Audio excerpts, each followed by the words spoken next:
everyone, welcome back to the Crypto Geo channel. I've got some pretty interesting news today, so let's jump right into it. So first one's pretty good news. The FTX co-founder Nishad Singh pleads guilty to fraud and conspiracy charges. So I know you're probably tired by now of hearing about FTX and all their lawsuits and all this, but Singh, who is the FTX's director of engineering, pleaded guilty to 6 criminal counts, including wire fraud and conspiracy to defraud the U.S. by violating campaign finance laws. So, he admitted to making illegal donations to political candidates using funds from Alameda Research, which he received $543 million from. Just nuts.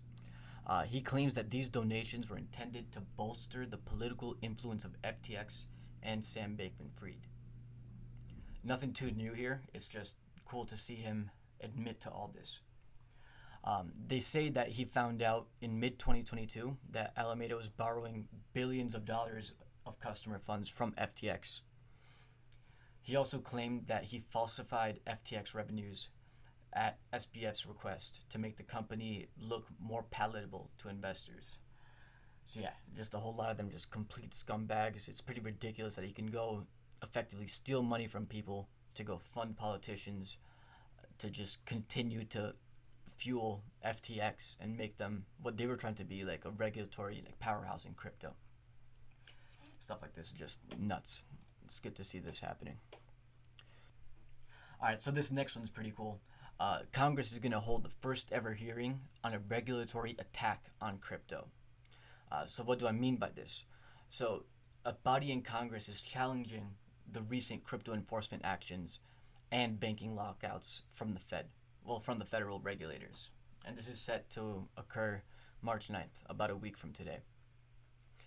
They titled this "Coincidence or Coordinated? The Administration's Attack on the Digital Asset Ecosystem." So what they've been doing recently is what they're calling a crackdown, and the Republicans seem to agree with this. As you probably would have guessed, the blame falls on the SEC and our favorite Gary Gensler. So some of the things they've done recently, like in the past month, they shut down Kraken's staking offering. I'll mention that they didn't completely shut it down. They shut it down for retail investors. Institutions and maybe even accredited investors are still able to stake on the platform. They also shut down Binance's stablecoin, BUSD, which we talked about in an earlier video a couple days ago. And finally, it sued stablecoin Terra and the founder, Do Kwon. Not really complaining there. I mean, kind of started this whole movement down. Good job there, Gensler. So Gensler has sparked fear in the crypto industry with his philosophy that crypto is more centralized than it advertises. So, in my opinion, this isn't exactly incorrect.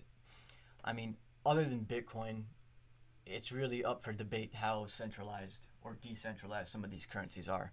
I mean, even when you take ETH, the second most decentralized coin, Vitalik and his team can go and make all these updates without having to ask all the validators, and they don't have to ask anybody if they want to do this. They just make these updates at whenever they deem fit.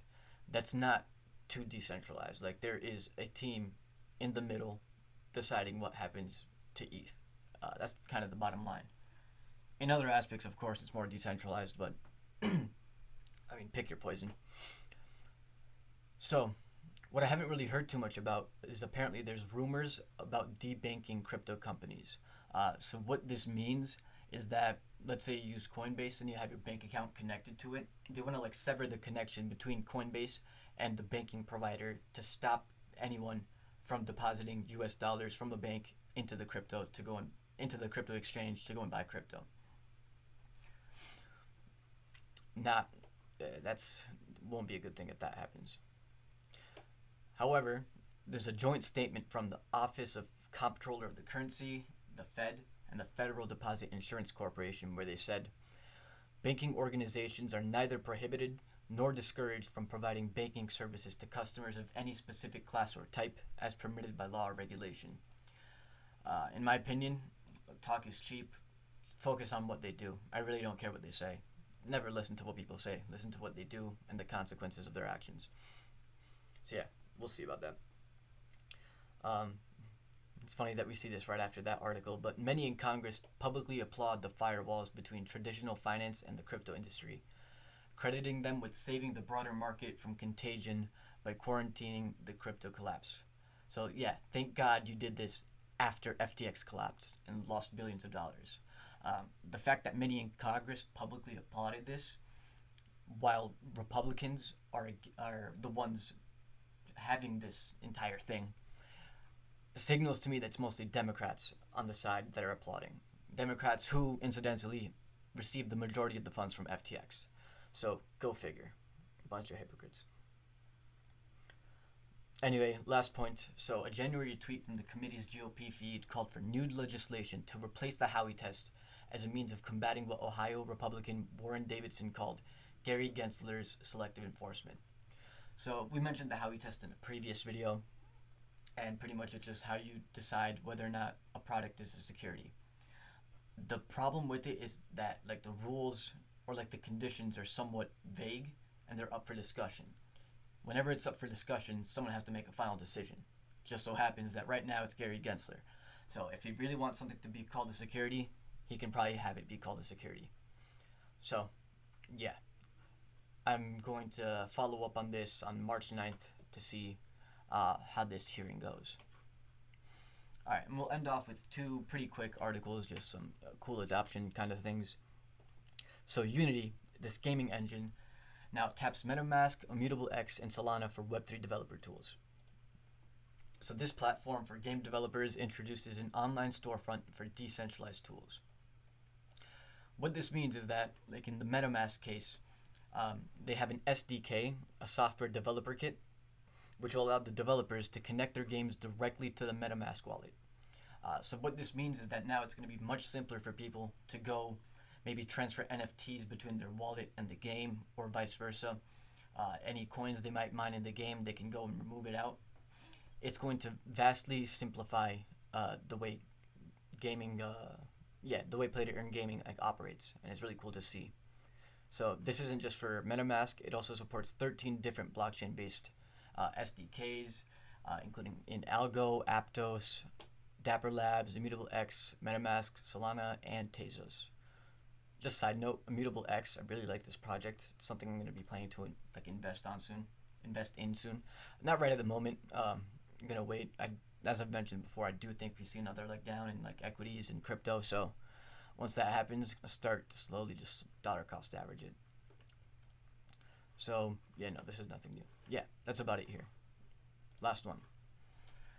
So Visa is still invested in crypto, which is pretty big news coming from such a large company. So apparently Reuters reported earlier on Tuesday that Visa is slamming the brakes on new partnerships with crypto-related firms, but a spokesman said that this is not true. They said, quote, "The recent failures do not change our crypto strategy and focus to serve as a bridge, helping connect both platforms and technologies emerging in the crypto ecosystem."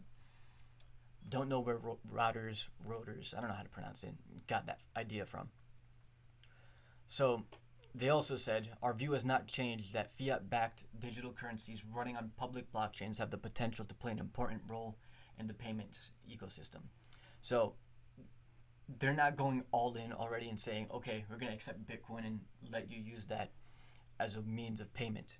It's going to be fiat-backed, so USDC, USDT. And I say those in particular because they mentioned public blockchains, which kind of leads me to believe that they're not exactly trying to account for CBDCs, because I believe those will be privately held. But we'll see. Maybe they're just trying to develop the infrastructure to then transition to CBDCs. I don't know what Visa's doing behind the scenes. So MasterCard was also reported to be taking a step back in the crypto space. But a spokesman once again said the company still intends to work with partners to bring relevant payment solutions and programs to market. So they still got the idea. It just sounds like MasterCard's being more pussy about it, to be honest. All right, that's all I've got for today.